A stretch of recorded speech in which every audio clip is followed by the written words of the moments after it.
Hey y'all, Chelsea here with Core Solutions Group. We're out to help law business owners all over the U.S. get in tune with their business so that they can scale profitably.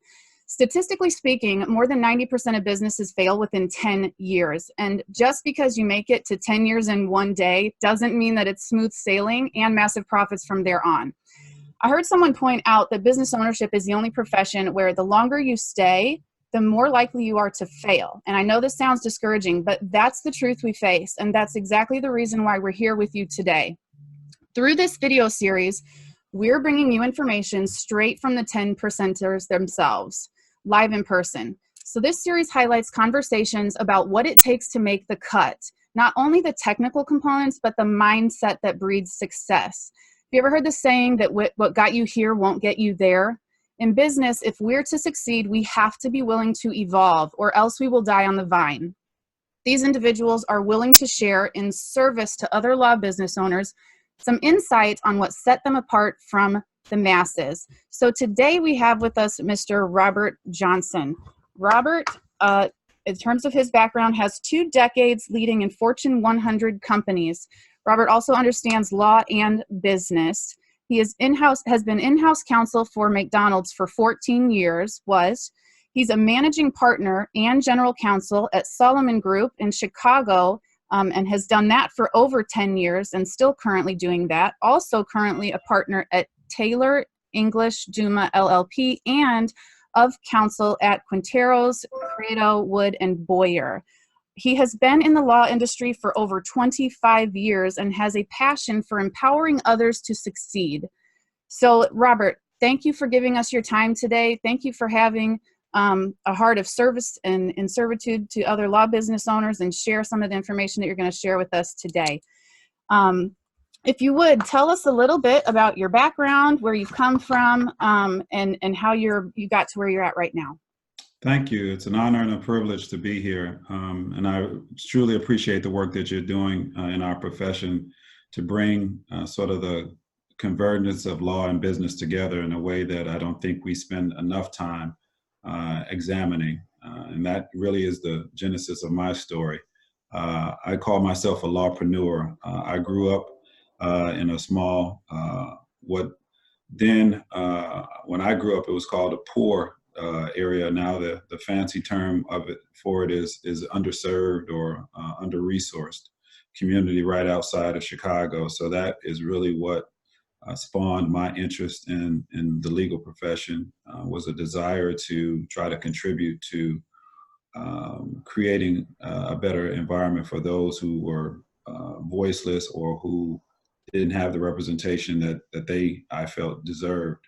And that's what led me to the law, is wanting to make a difference. I think it was Charles Hamilton Houston who said that there's 2 types of lawyers: either you're a social engineer or a social parasite. Either you're doing something to improve society, or you're just basically existing off the back of society. So that's been sort of my guiding principle in terms of how I orient my view of the business of providing legal services.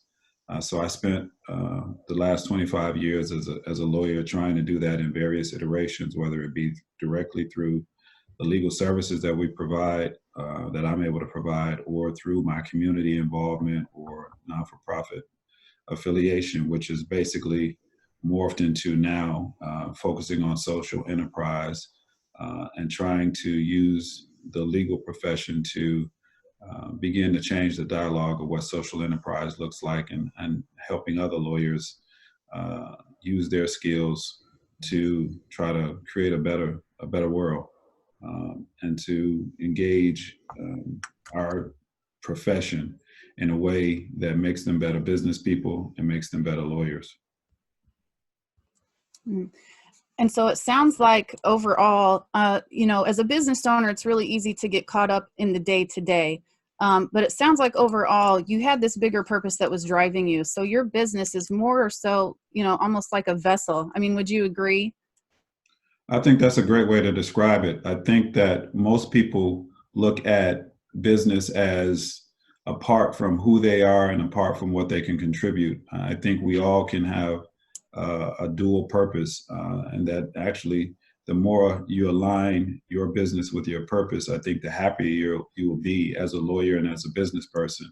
I think a lot of businesses start off with a focus on providing a service and providing and generating a profit, which obviously those are necessary components, but they don't have to be, that doesn't have to be mutually exclusive to living out your purpose. In fact, most studies show that if you have a purpose-driven business and that if it embraces, whether it be diversity, whether it be social responsibility, whether it be engaging employees in a way that they had that shows respect and care for them, or engaging the planet in a way that shows your respect and care for the planet, those companies tend to do better financially. And I would argue that the psychic rewards and the emotional rewards for the owner are much greater as well. And those companies, I would argue, have a greater trajectory and a greater potential for sustainability. Yes. Yeah. And so what would you say, because, I've talked to lawyers myself, even, who are kind of like, there's a few words for it. One of the buzzword that we hear a lot is your why, right? That's your purpose. That's your drive. It all comes from your why. And, sometimes I'll talk to individuals who don't really buy into that. What would you say to them? I would say what I always say is the two most important days of your life. The first day is the day that you're born, and the second day is the day that you discover your purpose, or your why, as you put it. All of us get the first day, but very few of us are able to celebrate that second day, which is the day that you discover your purpose. And the whole notion of discovering your why really comes from Simon Sinek, who wrote the book Start With Why. And the basic premise of the book is that people don't buy what you do, they don't buy how you do it, they buy why you do it. And if you can orient your life around your why, then I submit that your life will be a much more value-centered life that aligns with your purpose. And if your purpose and your profit are aligned, then you have the best of both worlds. So for those who think that that is an outdated or a fanciful notion, I would submit again, as I said earlier, that the companies that do that and the individuals that do that are happier and more profitable. So it is really, in my view, the essence of business. Part of the reason why people don't trust lawyers and they don't trust corporations is because those individuals and those organizations usually are not operating out of a why that they can resonate with. So if you have the ability, which I think we all do, to listen to that still quiet voice and determine what your why is, I think it'll make you a lot happier and a lot more financially, and the financial rewards will be greater as well, which is, again, the best of both worlds. Yes. Yeah, absolutely. So let's get into a little bit of kind of the business side of law. I heard a term once: success is 80% mindset and 20% mechanics. So let's talk about that 20% mechanics for a moment, and give us an idea of what you knew about running a business before you went into practice for yourself and what you've learned since. Whoever made that statement, I'm going to have to borrow it and co-opt it, because I think that's absolutely accurate. I would add a few other components to it. I think it's 80% EQ and 20% IQ. And I think in direct response to your question, what I've learned as a business owner and as a lawyer, the way we are taught as lawyers focuses, or the emphasis is just the opposite. It's 80% IQ and maybe 20% EQ. So when you are educated in law school, there's a heavy emphasis on you learning, quote, black letter law, and learning how to become a lawyer, which is more IQ focused. But there's very little that I can recall. And what I think is one of the major problems with law school is that there's very little EQ focus, emotional quotient, emotional intelligence. Lawyers are looked upon as leaders in the community by default. Once they graduate, you earn this prestigious Doctor of Laws.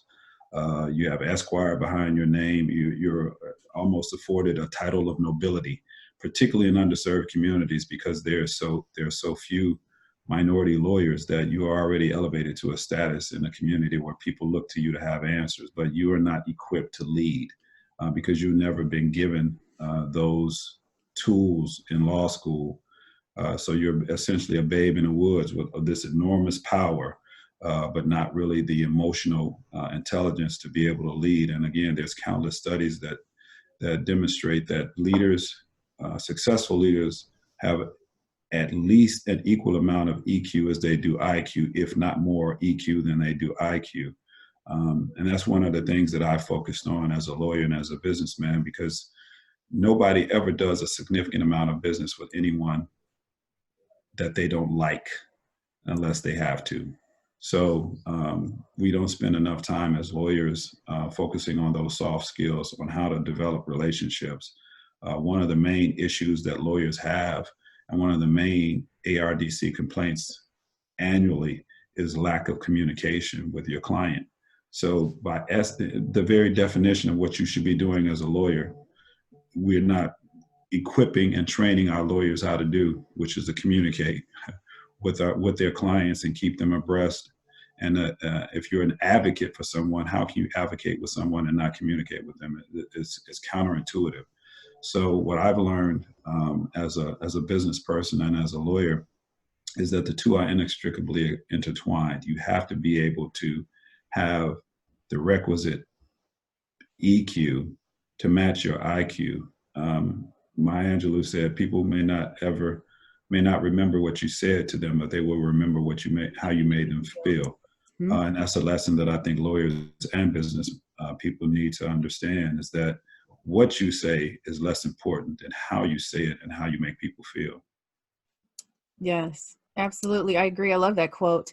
And so that's one of the things that I personally recognized, and what made us focus more on lawyers. So in all but a few states, lawyers are required, if you own a law practice, you are required to be licensed with the bar and a practicing lawyer. Now, in other business models, it's easy for them to be very passive. They don't have to be licensed. They don't have to practice law. They can spend 80% of their time on the business and 20% in.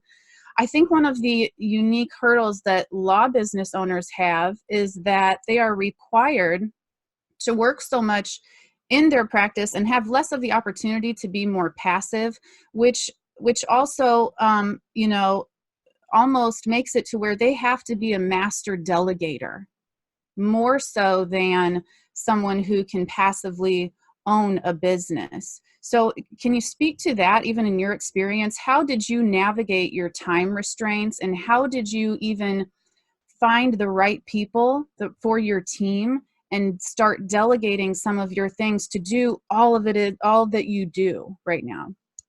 Well, again, it goes back to the emotional intelligence, because in order to be a leader, you have to have followers.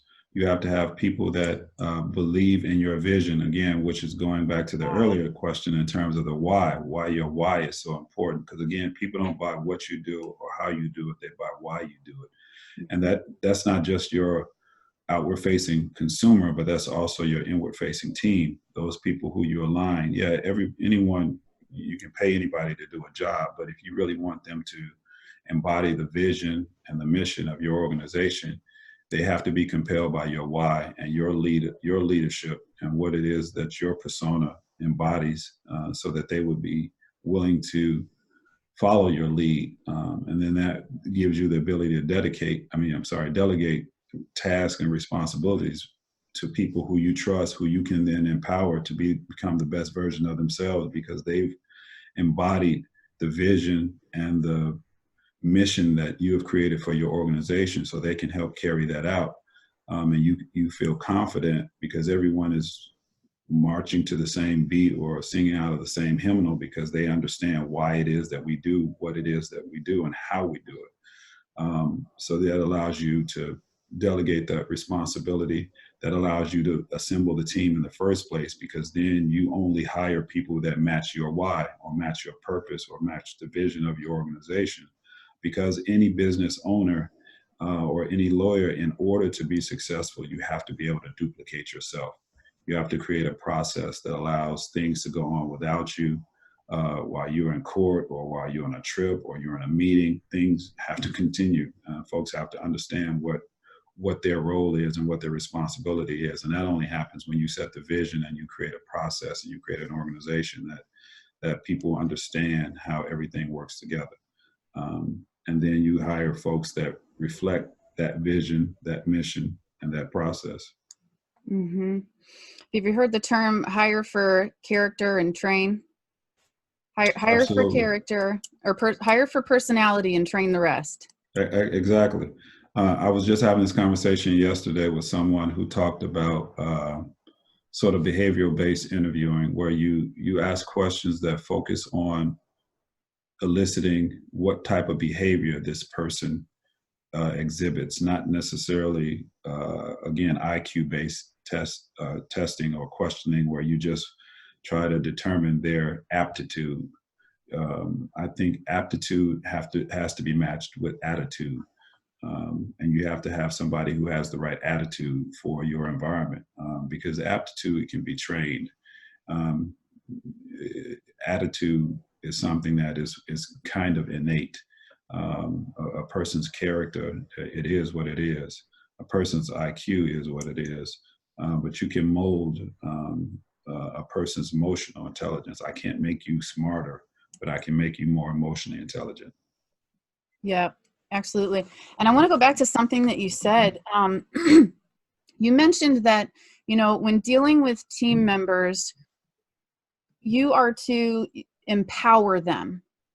So a lot of times, and it may not even be on purpose. Maybe it's the only way we know how. We kind of do this rule with an iron fist thing, and do it because I said I did it, and I'm going to micromanage you and, hover over you. And, when you say empower, I have to agree with you. I tell the way that I do it, my motto is I give them enough rope to quickly hang themselves, so I can tell really fast if they're going to contribute to the team, if they're going to, take advantage, if they're really in it with their heart. And so I think that's a really important thing to understand. And that kind of plays into, talking about having the quality of leadership. And I read a book, and I can't remember which book it is. It's a book on leadership. I've probably got it on my shelf back here. But it said leaders are actually servants. They serve the people that follow them, and genuinely so. And so how, tell us a little bit about your team and how you found them, and maybe did you start out knowing that when you first came into business, or how did you kind of adjust your team, and how do you actually deal with them to empower them as opposed to micromanaging them? Excellent question. The model of the Solomon Group is really around servant leadership. I'm not familiar with any other form of leadership that works. And it's a leadership by example. It's about, and so I use the word empower a lot, because that is essentially what I believe as a leader you're supposed to do. But I would take it a step further. What I like to talk about is unleashing others, because as a leader, again, if you've given them the right environment, if you've given them the right why, and if you've given them the right mission, then you should unleash them to be able to carry forward that mission in a way that is not necessarily the way that I would do it, because I think that's where you get into the micromanaging. If it has to be done your way, then you're not going to be able to replicate yourself. You're always going to be hovering over somebody trying to make sure that they're doing it this way. But if you create the framework where they know that we're trying to get to this destination, and these are the ways that are acceptable, and these are ways that are outside of our culture. And as long as you color inside these lines, have at it. I unleash you to bring your best self, because your way may not be my way, but that doesn't necessarily mean that it's deficient. And what we have to learn as leaders is that different does not necessarily mean deficient. That's the whole point of diversity of thought, diversity of leadership, because if all of us thought the same, then one of us is not needed. So I want to surround myself with people who think differently, but understand the vision and understand that there may be different ways to get there, because there may be a way that you think of getting there that I didn't think of that gets us there that is better than what I initially envisioned. But if I restrain you from being able to put forth that idea or take that approach, then that never gets the opportunity to see that viewpoint never gets the opportunity to see the light of day. So the idea is to unleash leaders, because I truly believe that a leader exists within all of us. But you have to tap into that leader within anyone who is in your organization and unleash that leader, because society beats leadership out of people because of this notion that you describe, where the leader is somebody who's out there ruling with an iron fist and it's my way or the highway.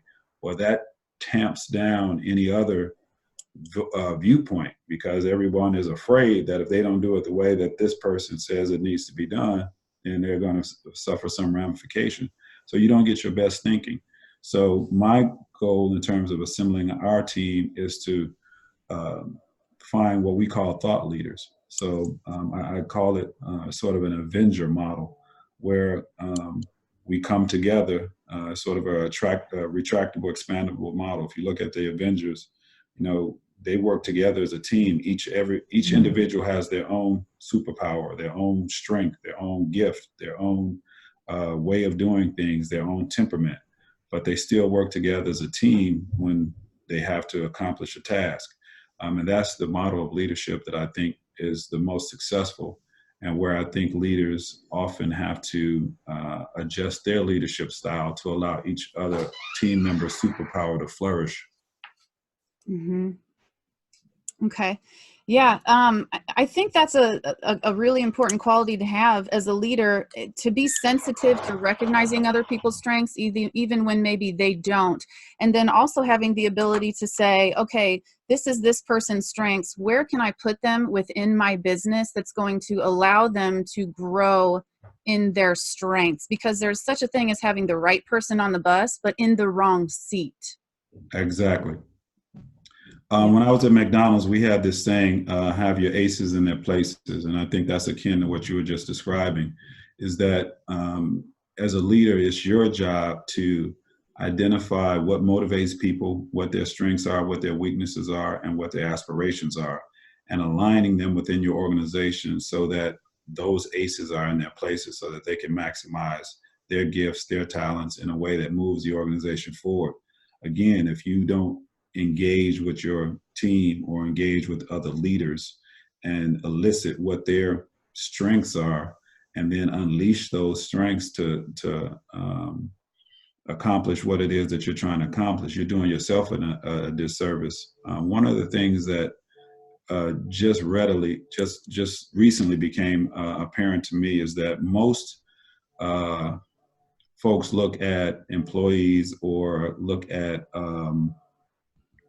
the people on their team as a cost. I have to pay this person to do X, Y, Z.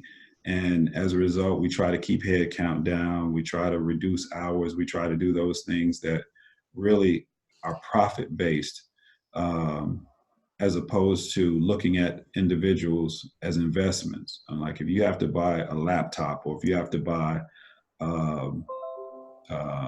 pay your bar dues, you don't look at that as something that is going to prevent you from making money. You look at it as something that is going to enhance your ability to do whatever it is that you're trying to do. We don't look at our people the same way. So we have to look at them as an investment. And if you look at them as an investment, then you study that investment just like you do in your portfolio. You study that investment, you evaluate it, you try to anticipate how you can make it grow. And you look for things that are going to, you look to avoid things that are going to diminish the value of that investment. If you look at your people as investment, then you should engage in that same calculus. Yeah, I absolutely agree. Nothing great was ever accomplished alone. Absolutely. There's an African proverb that says, if you want to go fast, go alone. If you want to go far, go together. So Yes. If you have a collective of people that you surround yourself with, again, that have that same why, that same vision, that same mission, then you can go much farther. I like how this all ties back to the why. I just want to point that out there. Okay. So what would you suggest to the lawyer who's watching this right now and is realizing maybe I need to develop as a leader? Do you have any specific resources that either you know of that's in line with the leadership that you believe in, books or otherwise?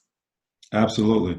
Well, we offer online courses. That's one of the things that we do at the Solomon Group is we're focused on developing leaders. So they can check us out at solomongroupint.com. We're developing a series of online webinars focused specifically on leadership development for lawyers and for folks who are in the legal profession to become to become the best version of themselves. And I have a bias towards social responsibility. As I alluded to earlier, I think that as lawyers, we're leaders by definition, but we don't always lead well. We don't always lead in a way that I think is reflective of how we can improve society. In addition to the courses that we offer, edX has a tremendous library of resources that are also online that you can take from your office. Or wherever you reside to improve yourself as a leader. The other sort of global advice that I would give to lawyers, put yourself in positions where you have to lead, whether it be on a board, some not-for-profit or some organization that allows you to do something outside of what you do on a normal basis. That allows you to stretch and to deal with real world problems and real world people who aren't necessarily clients, so that you can develop your leadership skills. Stretch and go outside the normal routine that you have as a bar association president or on some committee for a bar association. While those are worthwhile and notable, there are a lot of organizations out there that need the level of expertise and training and analytical ability that lawyers can bring to help them fulfill their mission and can help you feel good about whatever it is that you're engaged in. It should be something that you're passionate about, of course, but endeavor to make a difference. If you do that, I think by definition, you will be engaged in a form of leadership that is servant leadership that aligns with your why and allows you to unleash the talents and the passions of others. Yeah. I like that advice of getting on a board or something that has nothing to do with what you really do, because it kind of takes you out of that box. And, sometimes when you're in the box, it's really hard to get that bird's eye view and that bigger picture. And so stepping outside of that into something that has nothing to do with it kind of gives you a set of a fresh palette to work with and kind of observe things without the bias of being in that legal box. Yeah, no, I couldn't agree more. I mean, again, we're in the business of providing legal services. So the last piece of advice is look at taking courses that help develop your business acumen. Again, you're going to get more than adequate education about how to become a lawyer just by virtue of what you do. You can easily stay abreast of your profession, but look at how you can enhance and round out your skill set by taking classes that help you become a better manager, better presenter, public speaker, sales classes, because again, you're selling. You're trying to persuade and advocate. So you need to round out your skill set with things that other business owners have to do. Marketing. Most lawyers have a horrible social media presence. So do engage in activities that will help you understand how to market yourself through social media. Speak. That's an amazing way to become recognized as a subject matter expert, to educate folks, and also to get business. So again, if you're in the business of providing legal services, you have to look at your business as a business. If you want to go back to your first comment about how most businesses don't make it to the 10-year mark, those businesses that are built to last have solid foundations in each one of those areas. Marketing, sales, product development. You have to look at yourself as a product. What are you doing to develop what R&D are you doing to develop yourself as a product for the next generation of clients and And how can you begin to get information to use the Wayne Gretzky approach, where you skate where the hockey puck is going to be, as opposed to where it is now. If you want Yes. built to last, you got to look at trends as to where the opportunity is pivoting towards, or is there white space in the industry that you can take advantage of. Again, these are business ideas that you have to begin to incorporate into your practice if you want to be successful. Yeah, yeah, absolutely. And I agree.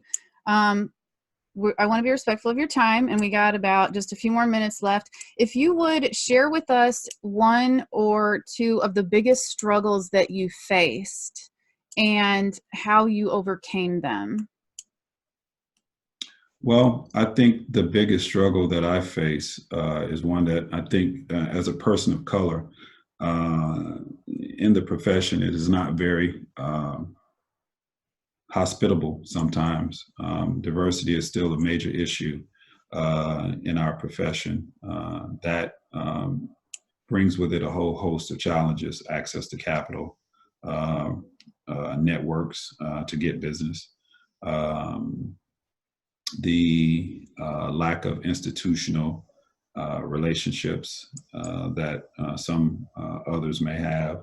So the way we deal with it is, again, focusing very heavily on EQ. Um, the irony is that most lawyers of color and women have much more credentials than others and within their profession. So the tendency is to focus on becoming more, proving yourself as being intelligent, as being qualified. I've opted out of that game. I got 25 years in the game, so I know that I can do what I say that I can do, and I do it exceptionally well. But where the challenge is and where the opportunity is on broadening relationships. So opportunities like this to have dialogue with a wider audience, to let them know about the work that we're doing, the work that we're capable of, and to begin to change the conversation and make it a more inclusive conversation, and to have folks understand that as lawyers, we are the answer to many of the problems, or have the potential to be the answer to many of the problems that vex our society. That's why we were chosen to be given the education that we have, and why we sit at the intersection between a lot of issues and areas that exist within our society. So as lawyers, we have a unique capability and opportunity to change the narrative, and that's what I'm hoping that myself and others who are part of my organizations are beginning that dialogue and continuing that dialogue about how we can address some of these problems that unfortunately still exist within our profession and in our society. Yeah, yeah. And I think one of the most important things is bringing awareness to it. If it isn't obvious that it's already there in the world today, if you look at the legal industry, they are behind the national average, actually, when it comes to people of color or even women. So I'm really glad that you brought that up. For anybody that's watching this that might fall into that category, how can they help? How can they become involved? Are there any programs out there right now or initiatives where, they can help push the change that needs to happen? Absolutely, there's numerous. First of all, there's an overarching thing that lawyers can do, or anybody who's watching this, is really three simple things: time, treasure, and talent. All of us have one of those, or many of us have all three. So you can give your time, your treasure, or your talent. And specifically, there's organizations like the Urban League, from a business perspective, that helps foster economic development in underserved communities. Obviously, the NAACP. There's law firm organizations like NAMWOLF, the National Association of Women-Owned Law Firms, Minority Corporate Counsel Association, Corporate Counsel of Women of Color. Numerous organizations that folks can become involved in. But more importantly, locally, there are things that you can do. Adopt a high school. You have your law firm adopt a high school, or go volunteer and teach a negotiations clinic, research and writing clinic. just be a guest lecturer, show folks, particularly in underserved communities and women, that what the different options are, because most lawyers that they think about are the ones that they see on TV that are involved in some prosecutorial or criminal defense capacity. But they don't understand that there's lawyers in almost every aspect, in almost every walk of life, in almost every industry. So giving folks a mirror of what the options are, because I'm a part of the 100 Black Men of Chicago, and one of our mottos is they will be what they see. If they don't see folks that look like them and the areas that they want to be, or the jobs that they want to hold, then how will they know that that's an option for them? So that's something that we all can do. Again, give of our time, treasure, and our talent. If you don't have the treasure, you have the time. You don't have the talent, you may have treasure. Whatever it is that you have to give and give generously. Yes. And, I can already hear it, people thinking to themselves, well, I don't even have time to come home and have dinner with my kids right now. How am I going to have time? We're telling them, go volunteer and develop yourself as a leader. But, I feel like if you want to be a successful law business owner, you are, like you said, they're buying you. They're not buying the business. They're believing in you. They're investing in you as a person. So getting out there and being the face and leading by example, like you said, which goes back to, managing your time, becoming a master delegator, and enforcing the highest and best use of your time, focusing where you can profit the most, and then also make the biggest impact and difference with your time. And so, to kind of wrap it up here, why all of this is important. So you and I kind of touched on this conversation yesterday. One thing that I have recognized after being in the legal industry for as long as I have is that lawyers have one of the highest rates of addiction and depression and so on.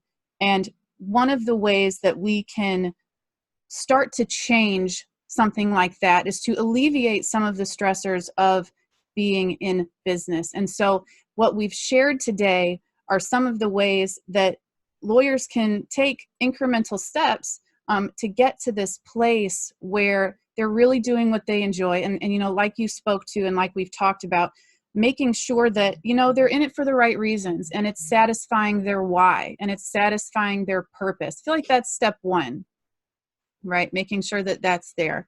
Absolutely. So, yes. So yes, I want to thank you for your time so much. I think this is all such valuable information, and I really hope that people embrace it. Is there anything else that you would like to add in closing? In closing, I just want to put a capstone on what you just said in terms of the alarming rate of suicide, depression, addiction that is often not discussed as an element of our profession. And what that suggests to me is that money is not the equivalent of happiness. If you have folks that are very successful outwardly, but unfortunately there's something inside them that is missing, that is causing them to make choices that are not in their best interest and not in the best interest of their family, then what I submit is that there may be a hole there that can be filled by something else. Again, going back to understanding what your purpose is and your why, that dictates the choices that you make. People who are very purpose-driven have a very narrow life. There's things that they focus on that help them move closer towards their why and are in alignment with their why. So that helps them avoid some of the things that may be disastrous to who they are as a person and who they are as a business person. So I encourage folks to take that deep introspection and exploration about what it is that what is it that really motivates you? What is your why? Listen to that still, quiet voice and remember why you became a lawyer in the first place, or why you began your business in the first place. It was usually to address a wrong, fill a need, or take advantage of an opportunity to provide something for someone. So if you orient your mind around that, it may help you get closer to your why and create a practice and a business that's more fulfilling. Because one of the tenets that we talk about at the Solomon Group is that we are our brother's keeper. We are responsible to each other. We are stewards of humanity. And a steward is somebody by legal definition that has been entrusted with something of value for the benefit of someone else. We've been entrusted with these relationships, whether it be your wife, your children. They don't belong to you. I submit that they were given to you by a higher power, but you're responsible for that individual. You are the caretaker or the steward of that individual. The same goes true for this planet. We don't own this planet. We are supposed to be the stewards of this planet. So ask yourself, how well are you taking care of those to whom you've been entrusted? Those individual relationships that you have with people and the planet. And if you begin to think about your life from that perspective as your brother's keeper and as a steward of humanity, which includes yourself, you might begin to make different choices. Yes, absolutely. Thank you so much. Beautifully said. So, all right. Well, hey, thank you for your time today, folks. I really hope you enjoyed it. This was a good one. Keep your eyes out. We've got more coming, more conversations. And Robert, thanks again. Thank you. Thanks, everyone.